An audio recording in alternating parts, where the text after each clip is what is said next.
En casa de Herrero, con Luis Herrero. Es Radio.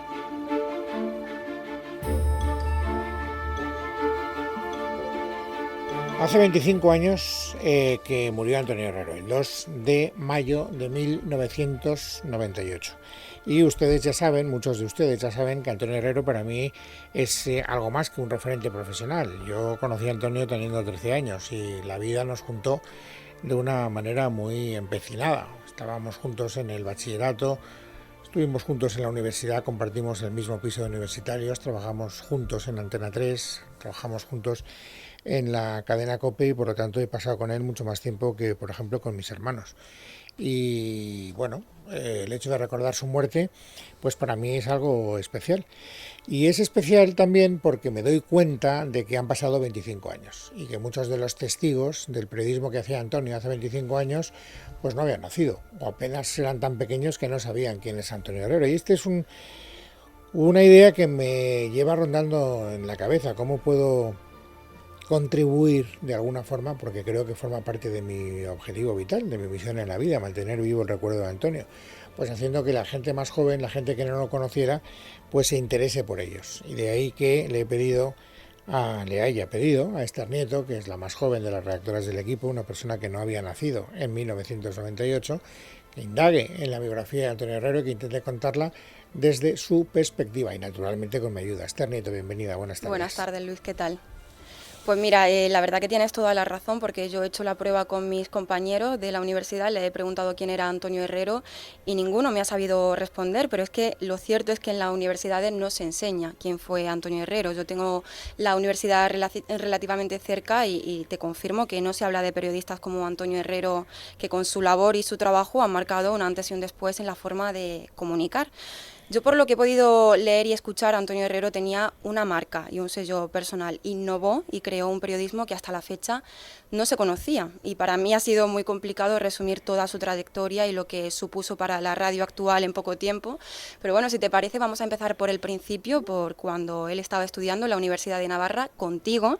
No sé si me puede decir cómo fue esa época y cómo era Antonio de estudiante, si ya destacaba. No, Antonio era un buen estudiante y yo tampoco lo fui. O sea, la anécdota que he contado muchas veces es que Antonio hizo fortuna en la radio y Antonio suspendió la radio, me parece que 6 o 7 veces, igual que yo, la asignatura de radio. Así que desde ese punto de vista no puede ser un buen ejemplo.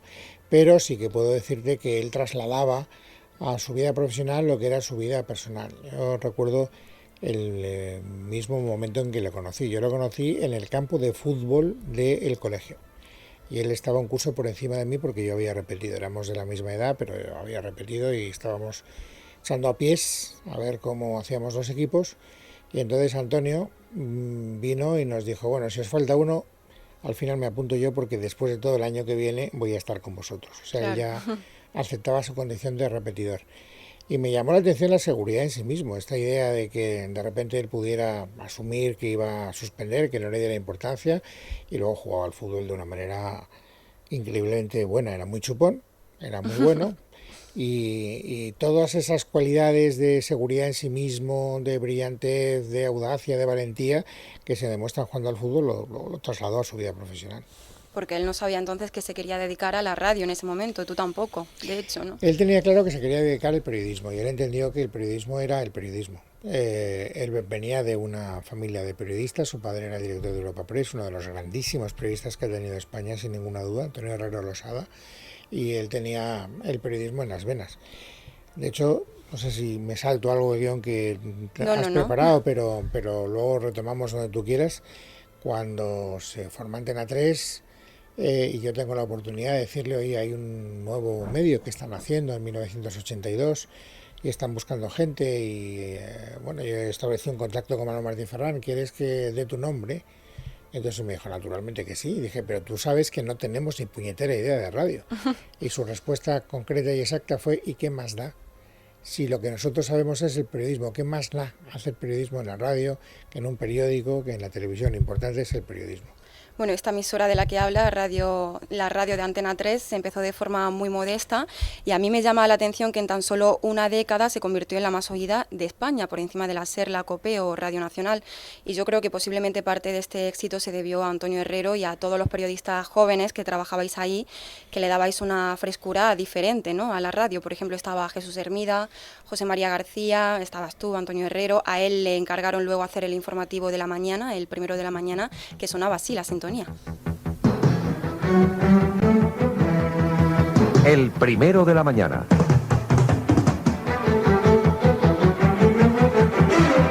Dirige Antonio Herrero. Antena 3. Bueno, aquí es donde empezó la leyenda de Antonio Herrero. Él, yo creo que era como una especie de visionario, ¿no?, porque hizo que el primero de la mañana se convirtiera en el informativo más madrugador de ese momento. Ahora parece muy normal que los informativos comiencen a las 6, pero antes, en los años 80, yo creo que era a las 8 o a las 9, ¿no? Pero bueno, además del horario, que ya fue un punto a su favor, posiblemente la gran revolución que introdujo Antonio Herrero fue hacer una información personal, diferente a lo que se conocía hasta el momento. Yo te pregunto, Luis, ¿por qué? Porque yo tengo entendido que no se limitaba a dar las noticias, sino que las hacía propias, las valoraba, opinaba, se metía dentro de la noticia. ¿Qué recuerdas tú de esa época? Yo te puedo dar mi opinión particular de lo que tú acabas de contar, que es riguroso, o sea, eso responde a lo que pasó, por lo menos a lo que yo viví. Él tenía la idea de que él no podía competir con los grandes figurones de la radio, con Luis del Olmo, con Iñaki Gabilondo, con sus mismas armas, sencillamente porque él no tenía la experiencia radiofónica que tenían ellos. Pero él dijo, pero puedo hacer una cosa que ellos no pueden hacer, que es trabajar más que ellos. Y por eso dijo, si ellos empiezan a las 8, yo voy a empezar a las 6. Y los fue arrastrando. Esto es una cosa muy llamativa. Y luego él dijo, no sé de radio, pero quiero imitar un modelo de éxito. Y él cogió el modelo de José María García. Él era amigo de José María García y un gran admirador de José María García. Y dijo, yo quiero llevar a la información nacional, a la información general, lo que José María García hace en su programa deportivo, es decir, un periodismo de denuncia, un periodismo incisivo, un periodismo que no sea complaciente con ningún poder. Claro, porque aprovechó esta hora virgen de la radio, pero también pues utilizó el periodismo como una herramienta crítica, ¿no?, y de ayuda a los más vulnerables, a los que no tenían voz. Destapó, de hecho, los mayores casos de corrupción de la España del momento y también creó espacios de opinión y tertulias políticas cuyo éxito se encuentra precisamente en que sus colaboradores pues no podían ser más diversos. Aparentemente no tenían nada que ver los unos con los otros y él, Antonio Herrero, lo decía así. Entre mis colaboradores hay gente de todo color y condición, hay gente del PSOE, gente de Izquierda Unida, gente que no quiere votar y que es anarco, gente del PP, alguno habrá, pocos, pero sí, de todos los colores, pero por encima de todos son periodistas.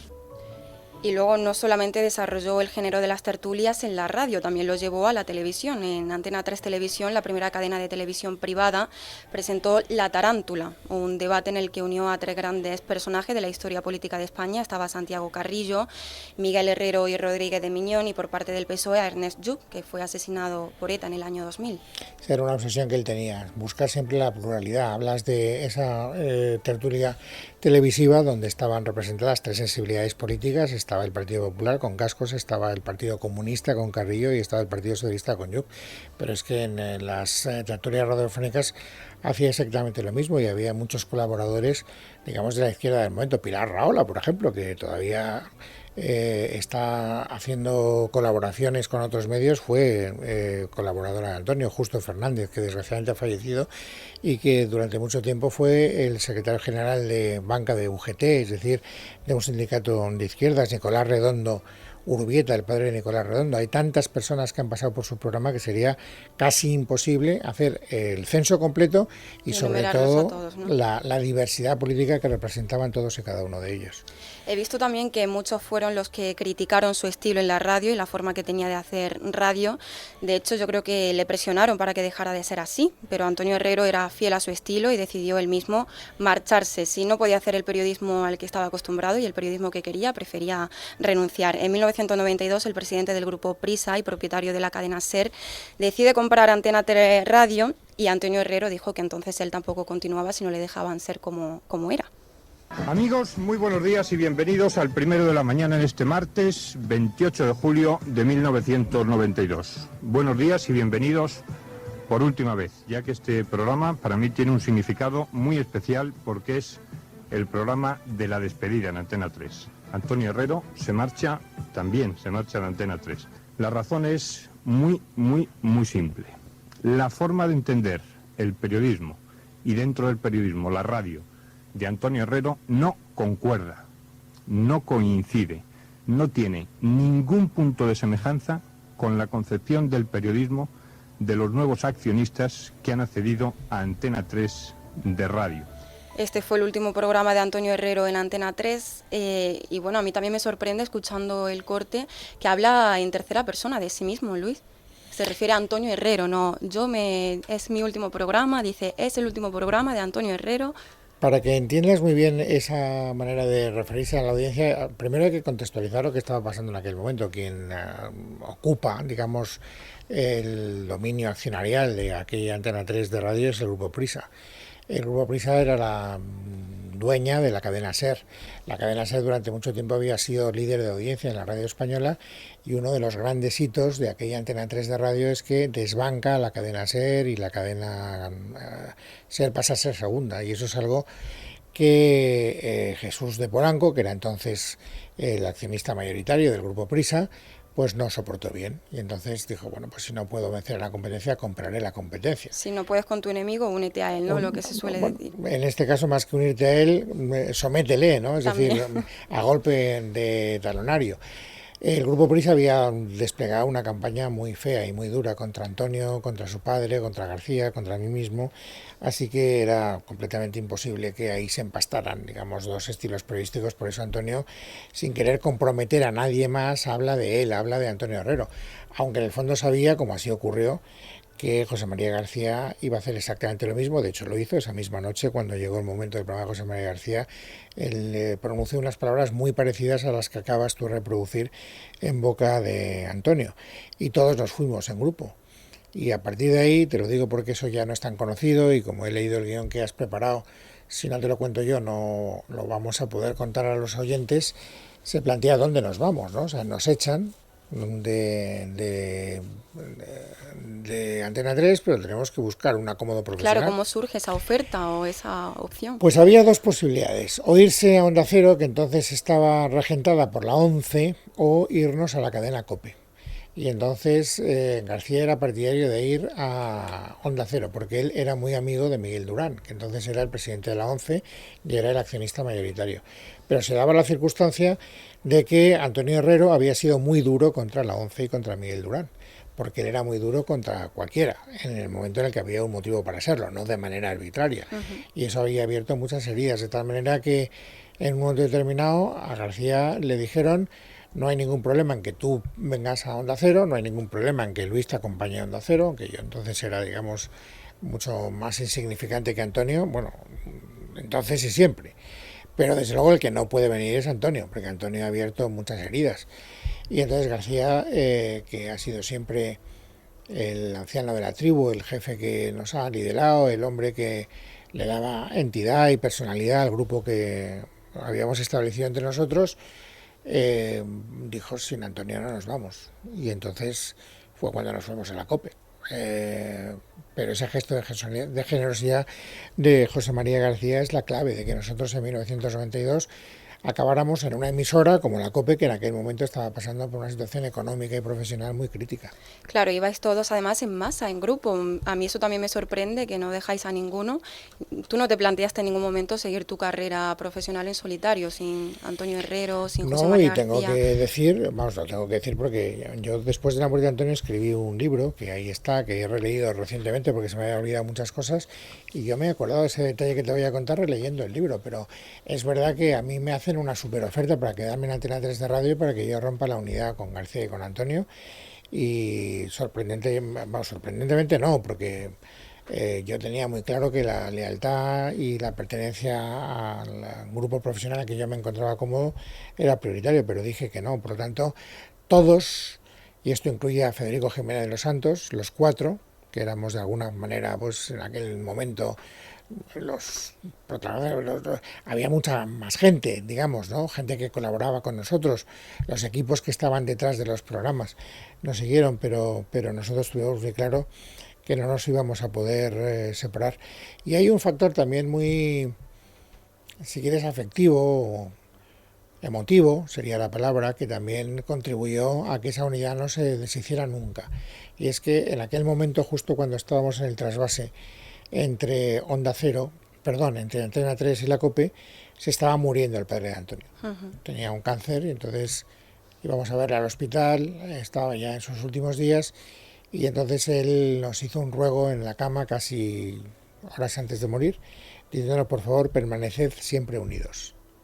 Y lo cumplisteis. Y yo creo que aquel legado a García y a mí y a Federico, a los tres, no me quiero por supuesto olvidar de Federico, fue algo que nos marcó de una manera indeleble hasta hoy. Bueno, pues os vais a la COPE y el 14 de septiembre de 1992 fue el primer programa en la COPE de Antonio Herrero y deja claro que aunque la cadena cambiara, él iba a seguir siendo igual de independiente. Amigos, muy buenos días y bienvenidos a Primera Hora en la cadena COPE. Sin una mirada atrás, de rencor ni de recuerdo, con todos los objetivos puestos en mirar hacia adelante y trabajar con un solo objetivo: servirles diariamente, como hemos venido haciendo en otra cadena de emisoras. Ahora, a partir de ahora en la COPE, toda la información del día, con absoluta independencia, con absoluta libertad, con absoluto distanciamiento de cualquiera que quisiera intervenir o acercarse al guión de este informativo. He visto que él destacaba sobre todo por ser un entrevistador implacable en asuntos de política y de corrupción, pero luego también tenía un asombroso don para tratar con la gente de a pie, con la gente corriente, ¿no? De hecho, lo que hablábamos antes no solamente se limitaba a contar la noticia, sino que se metía dentro de ella. Por ejemplo, me ha llamado la atención una vez que entró en el programa un corresponsal dando la noticia de un atraco a un banco con rehenes, y Antonio consiguió el teléfono de la sucursal, llamó, habló con el atracador que tenía el síndrome de abstinencia y poco a poco, en directo y a través de los micrófonos, acabó convenciéndole de que se entregara sin causar daños. Así fue esa conversación. José, muy buenos días. ¿Qué pasa, José? ¿Cómo sigues? Vamos. Bueno, ¿no te decides a dejar esa escopeta y salir? No. ¿Pero qué crees que vas a encontrar ahí aguantando?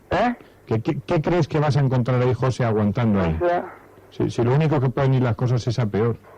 hombre, pues no sé, igual llevarla hasta la última consecuencia. José, ¿cómo está la gente que tenéis ahí retenida? Bien. ¿Hay alguno con problemas de salud o con No, nervios? ninguno. Bueno, ¿tu compañero cómo está? Está un poco cansado.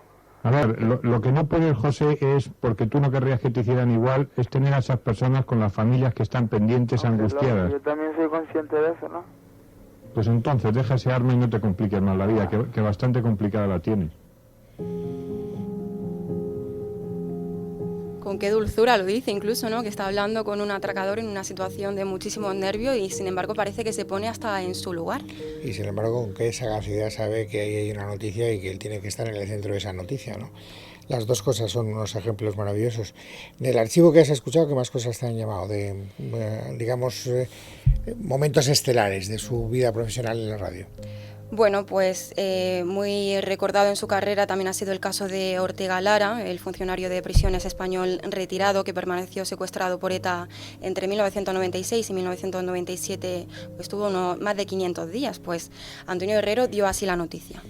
¿Tenemos comunicación? No tenemos comunicación. Ortega Lara ha sido liberado. Atención, porque la noticia de última hora salta en estos momentos a los micrófonos. Ortega Lara parece que ha sido liberado. Estábamos hablando de la liberación de Cosme del Cló.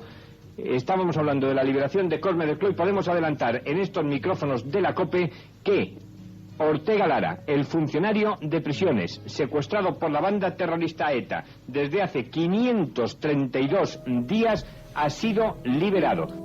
A mí, ¿sabes por qué me gusta mucho este testimonio? Que lo hemos oído muchas veces recordando a Antonio, porque ahí se ve claramente cómo él vibra, incluso la voz le cambia cuando se da cuenta de que está ante una gran noticia. Esto que los periodistas, sobre todo de aquella época, tanto valoraban, ¿no? La La opinión está muy bien, el espectáculo está muy bien, la diversión está muy bien, pero la noticia está por delante. Y eso era como un pan caliente para él. Le emocionaba, ¿no? Le emocionaba Muchísimo. de una manera tremenda. Bueno, pues el 7 de julio de 1997 Antonio Herrero visitó el zulo en el que Ortega Lara permaneció secuestrado por ETA durante estos más de 500 días, y la forma en la que describió a los oyentes pues lo que estaba viendo ha pasado a la historia de la radio. Y es lo más lóbrego, lo más terrorífico que he visto. Ni siquiera los campos de concentración nazis que he visitado tienen la crueldad que tiene esto. Es una habitación pequeñísima, con una ventana pequeña por la que le pasaban la comida y donde le recogían donde hacía su necesidad, la palangana de ahí se la recogían y la retiraban por este agujero al que hemos accedido. Luego otro caso que también me ha llamado la atención es que sin duda se atrevía a todo, incluso en los momentos que puedes pensar que no debes molestar al entrevistado y que son momentos muy difíciles como para que te concedan una entrevista, ¿no? Pues otro ejemplo del periodismo que hacía Antonio Herrero es cuando entrevistó a la viuda de Gregorio Ordóñez, el presidente del PP de Guipúzcoa, que fue asesinado por ETA en enero de 1995. Ana, muy buenos días. Hola, buenos días. Ana, ¿cómo estás? Pues muy mal, te puedes imaginar. Destrozada, ¿no? Sí, Pero sirve para algo, Ana, aunque sea duro en estos momentos, y perdona el abuso de llamarte. nada. ¿Sirve algo la muerte de tu marido? ¿Deja una estela, deja un ejemplo? No, ninguno. Para mí no tiene ningún sentido lo que han hecho con él. Es una injusticia total. Él que trabajaba tanto por todos, sin importarle ideales o ideas políticas, él no se merecía esto. Ya al final murió el 2 de mayo de 1998 a las 6 de la tarde debido a un corte de digestión mientras hacía submarinismo en Marbella, donde solía descansar con toda su familia y con sus amigos. Tenía tan solo 43 años y solo unos días antes, el 30 de abril, hizo el que sería su último programa en la COPE. Amigos, muy buenos días y bienvenidos a la mañana de la COPE. Estamos en el jueves 30 de abril de 1998, festividad de Santa Sofía, San Pío y San Lorenzo, con las previsiones meteorológicas en este puente de mayo que hoy comienza, que nos anuncian mal tiempo para estos días. ¿Tú cómo recibiste la noticia, Luis? ¿Qué estabas haciendo? Yo estaba en mi casa, creo recordar que eso era un sábado, y estaba tranquilamente con mis hijos cuando recibí una llamada de la mujer de José María García, de Montse Fraile, que me dijo directamente que se había muerto Antonio, que tenían noticias que les había hecho llegar Jesús Gil, el alcalde de Marbella. Y es el típico momento que nunca olvidas, pero que no sabes reproducir. Yo no sabría decir lo que sentí, probablemente no sentí nada. Es de esas veces en que... No te lo creías, ¿no? Quizá estabas en shock. Es una sensación extraña, es una sensación como de quedarte acorchado, como de decir, esto tiene que ser irreal, no sé cómo mi cuerpo lo puede metabolizar. Durante algún tiempo te quedas completamente paralizado y tienes al mismo tiempo la percepción de que en ese mismo instante tu vida está cambiando, y además cambiando de una manera radical. Y luego la historia demostró que efectivamente esa percepción, esa intuición era exacta. A mí me asombra, de hecho, la entereza con la que recibisteis la noticia y os enfrentasteis a ella, porque no solamente tuvisteis que pasar por ese suceso dramático como amigos que erais, ¿no? Sino que también teníais que enfrentaros como profesionales del periodismo, que teníais que dar la noticia a los oyentes. Si te parece, vamos a escuchar cómo la diste tú, porque a mí me sorprende la serenidad con la que lo hiciste. Por lo que respecta a la información sobresaliente del día, ustedes saben, y lo saben mejor que nadie, que hay una noticia que tiene especial importancia en esta casa y en este programa, entre nosotros y entre ustedes, entre la complicidad que se establece durante todos los días, y es la muerte de Antonio Herrero, ocurrida el pasado sábado por la mañana. Durante el día de ayer ustedes han estado puntualmente informados de todos los actos que han servido para darle el último adiós a Antonio, que ya no estará más con todos nosotros de una manera física, y que nos acompañará durante mucho tiempo a todos ustedes y a todos nosotros de una manera indeleble, porque este es su programa, esta es su gran obra profesional, y naturalmente nosotros lo único que tenemos que hacer es ser respetuosos con lo que él hizo y con lo que él día a día procuró alcanzar. Bueno, esta grabación que acabas de poner tiene su contexto también. Esto era el lunes y se murió un sábado. Ya habían pasado 2 días, entonces estabais más calmados, quizá. El entierro se había producido el domingo, habíamos llorado todo lo que se puede llorar, y yo le había prometido a Pilar Vicente, que era su subdirectora, que ella me lo pidió y yo le dije que yo iba a respetar ese deseo. Ella quería empezar el programa a las 6 de la mañana y ella hizo el programa de 6 a 8. A las 8 de la mañana yo pacté con José María García que de 8 a 9 yo dirigiría ese programa. El programa, fíjate que empezaba a las 6 y acababa a las 12, eran 6 horas de programa todos los días. Y luego, en la hora estelar, la hora de más audiencia, sería José María García el que cogería la batuta y el que seguiría con el programa. Ese fue un poco la distribución de los papeles que nos habíamos hecho y que de hecho respetamos, porque después de lo que acabamos de escuchar viene García y él coge la batuta del programa y él sigue con él. Pues si quiere vamos a escuchar lo que dijo José María García. Muy buenos días. 28 minutos sobre las 8 de la mañana, una hora menos en la Comunidad Canaria. Antes de bajar, antes de descender a este estudio, he querido girar una pequeña, mínima visita por el despacho de Antonio Herrero. Ver acumulados recuerdos, trabajos, obras y proyectos. Los trabajos se han cumplido y era un hombre de infinitos proyectos.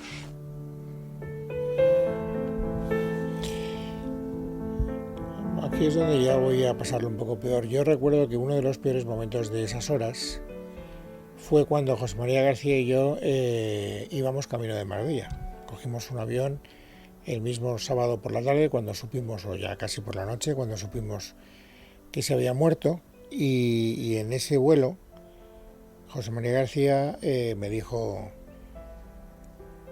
que no tenía sentido seguir, que sin Antonio él estaba dispuesto a tirar la toalla, y aquí aquello para mí supuso un golpe muy fuerte.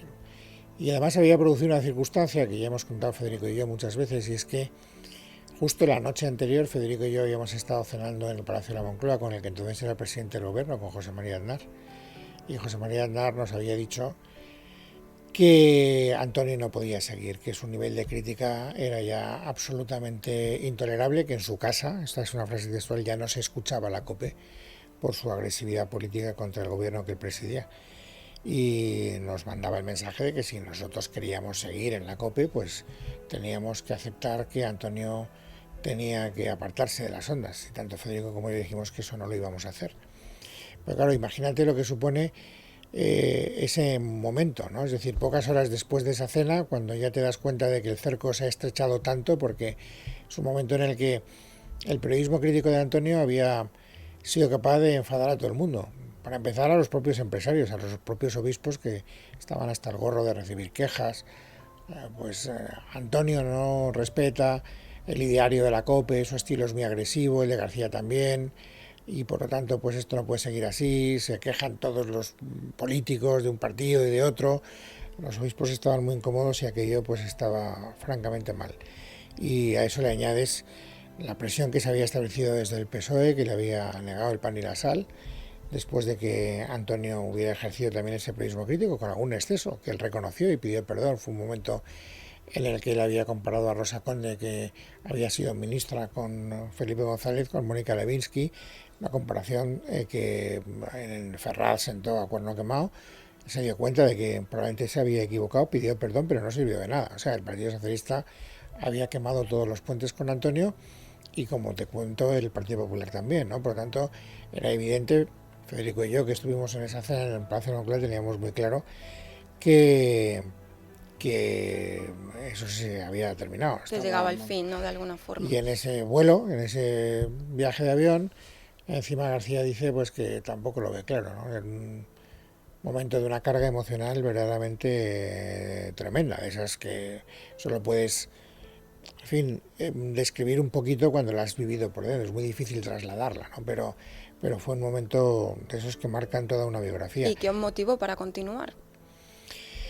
Pues la presión de la gente, porque la presión de la gente, cuando se produjo el funeral de Antonio en Madrid, que fue multitudinario, por lo que he leído, había muchísima gente. Había miles de personas. Yo nunca he visto una manifestación de cariño como esa, y a mí ese contraste, da igual lo que opinen los políticos, da igual lo que opinen los obispos, lo importante es lo que opinan los oyentes, y los oyentes estaban ahí, estaban gritándonos cada vez que entrábamos: tenéis que seguir, tenéis que seguir, tenéis que seguir, y aquello fue, yo creo que el factor que determinó que siguiéramos. Y también bueno, pues el apoyo de algunas de las personas, naturalmente, que habían rodeado a Antonio durante toda su carrera profesional, muchas de las cuales, por cierto, y este es otro momento, otro motivo de tristeza personal, cuando recuerdo lo que pasaba hace 25 años, es que muchos de ellos también han desaparecido. Sí, como es el caso, por ejemplo, de Julián Lago, de Jesús Gil y de Chiquito de la Calzada, que el mismo día del funeral...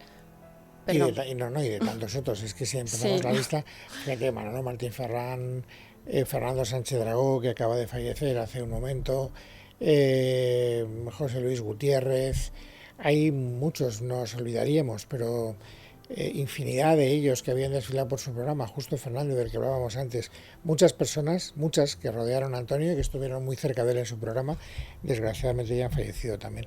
Pues si te parece, vamos a escuchar estos tres que te digo: Julián Lago, Jesús Gil y Chiquito de la Calzada.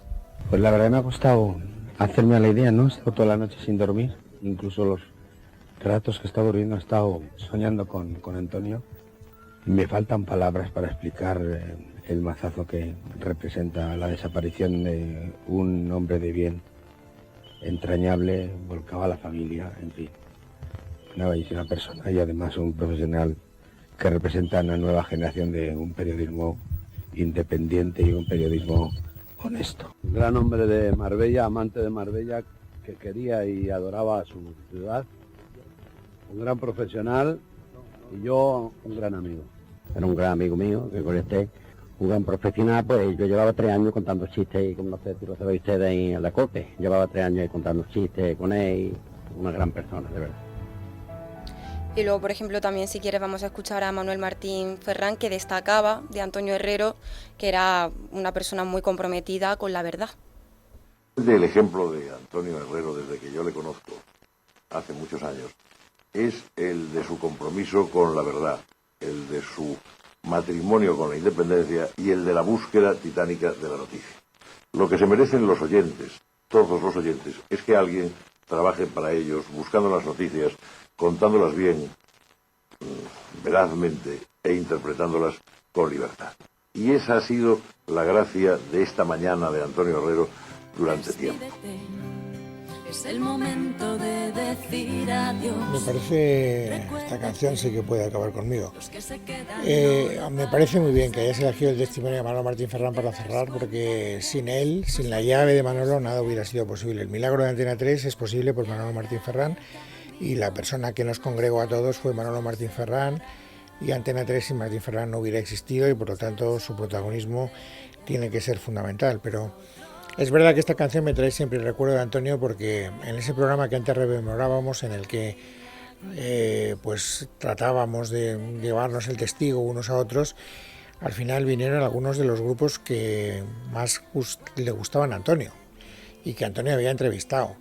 Y recuerdo 2, vino Siempre Así al estudio, y luego vinieron Ella Baila Sola para cantar esta canción, y que la cantaron además a capela, y es muy emocionante escucharla. Y además en el contexto de lo que supuso Antonio, para mí es especialmente emocionante. Pues la verdad que sí, la verdad que a mí también me ha gustado mucho conocer su figura. Yo creo que necesitamos más referentes así en el periodismo, así que un auténtico placer, Luis.